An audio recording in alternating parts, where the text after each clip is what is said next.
Scenes like that on your screen begin to be very familiar to those in Minnesota today. President Trump threatening then to invoke the Insurrection Act if it keeps happening. It's truly shameful that now for more than a year you've had elected Democrat governors and mayors who have basically held their state and local law enforcement hostage and told them you cannot cooperate with federal law enforcement. Why? They cooperated under the Biden administration. It's because these Democrats are deranged in their hatred for President Trump, and they are holding their state and local law enforcement hostage as a result. The act, the Insurrection Act, authorizes the president to deploy military forces inside the United States to suppress rebellion or domestic violence or to enforce the law. The last time it was used was in 1992 during the Rodney King riots in Los Angeles. And there is precedent for doing so without a governor's request, like in Montgomery, Alabama in 1965. That's helpful to remember that history when you consider you're not going to get a request from officials in Minnesota.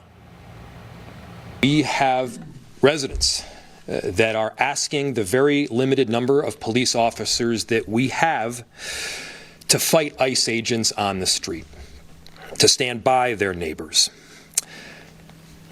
We cannot be at a place right now in America where we have two governmental entities that are literally fighting one another. Fighting ICE officers on the street. Two governmental entities literally fighting one another. Governor Walz, not to be left out, wrote on X, "State investigators have been in the scene on North Minneapolis. I know you're angry. I'm angry. What Donald Trump wants is violence in the streets. But Minnesota will remain an island of decency, of justice, of community, of peace. Don't give him what he wants." CNN's Scott Jennings was quick to call out that language. He wrote on X, "Minnesota will remain an island?" Walz cannot be more explicit. This buffoon believes he is seceding from the Union. We are well into Insurrection Act territory. This island referenced by Walz, this island of decency. Is this what he's talking about? If you see these ICE agents in your neighborhood, take out that phone and hit record. Help us create a database of the atrocities against Minnesotans, not just to establish a record for posterity, but to bank evidence for future prosecution. Resist atrocities, but also take it easy. The governor writing today, "I am making a direct appeal to the president. Let's turn the temperature down. Stop this campaign of retribution. This is not who we are." And an appeal to Minnesotans. I know this is scary. We must speak out loudly, urgently, but also peacefully. We cannot fan the flames of chaos.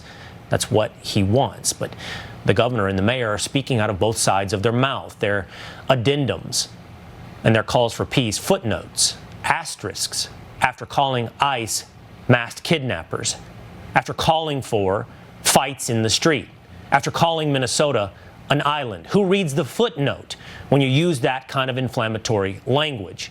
And in fact, isn't it they who created the chaos? Here's Jacob Fry. For anyone that is taking the bait tonight, stop. That is not helpful. Go home.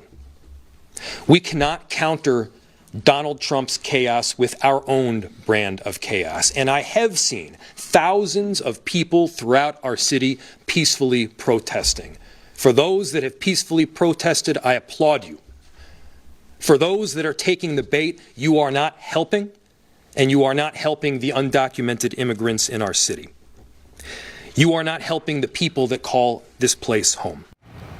Even taking the bait is language to suggest this is being driven by the federal government, not by the sanctuary policies of Minnesota, and not by the rioters on the streets of Minneapolis. This is owned by those who have curried this, who have planted the seeds for what you see on the streets. This is owned by Jacob Fry and Tim Walz.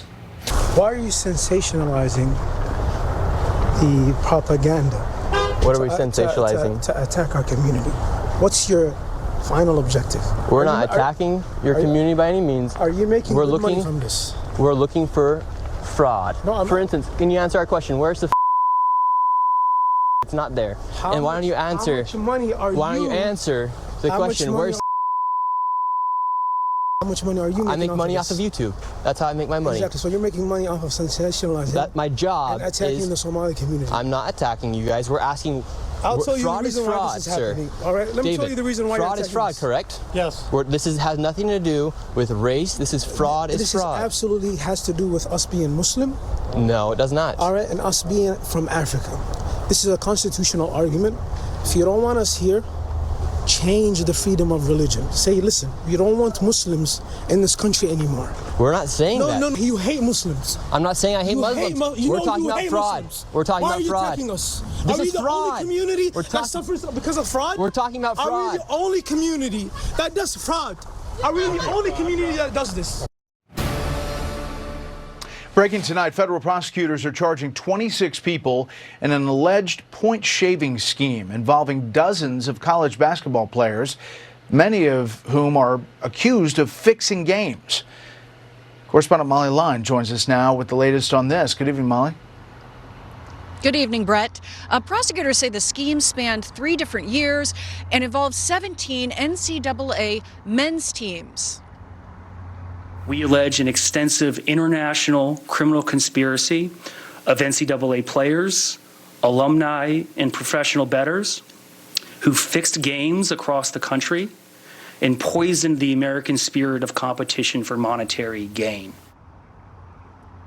Prosecutors say Marvis Farley, Shane Hennon, and other fixers recruited dozens of players. 17 current and former college basketball players now face bribery charges. But it all started with point shaving in China. Former NBA star Antonio Blakeney was playing in the Chinese Basketball Association. The scheme was then replicated in the United States. Fixers arranged large wagers and paid bribes from $10,000 to $30,000. The defendants would identify a game in which a corrupted player had a team that was favored to lose, and then they would bribe said player to deliberately underperform so that his team would lose by more than they were favored to. They would bet for them to not cover the point spread. NCAA President Charlie Baker acknowledged today's revelations were not entirely new, noting the association, along with regulators, have finished or open investigations into almost all of the teams named in the indictment, with enforcement staff looking into allegations against 40 student athletes, nearly a dozen now deemed permanently ineligible to play in the NCAA. Baker arguing, we still need the remaining states, regulators, and gaming companies to eliminate threats to integrity, such as collegiate prop bets, to better protect athletes and leagues from integrity risks and predatory bettors. Now, Baker went on to urge all student athletes to make well-informed choices to avoid jeopardizing the game and their eligibility. Senators on the Commerce Committee are weighing the pros and cons of emerging technology today on youth. While many agree that social media and artificial intelligence can be useful tools, there are growing concerns over addiction, harmful content, and whether young people should have access to it at all. Correspondent Alexandria Hoff shows us. With AI deepfakes, charming chatbots, self-harm tutorials, and addictive algorithms, it's incredibly hard to be a kid right now. Excessive screen time at the center of it all.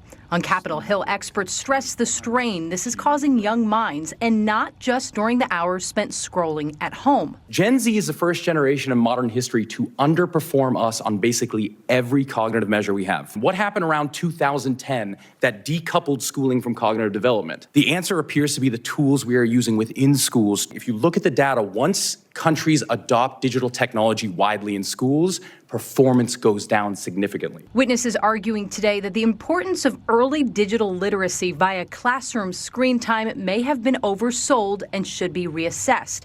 According to Harvard's Box Center, studies have repeatedly shown that student learning and success decrease when smartphones, tablets, and laptops are permitted in class.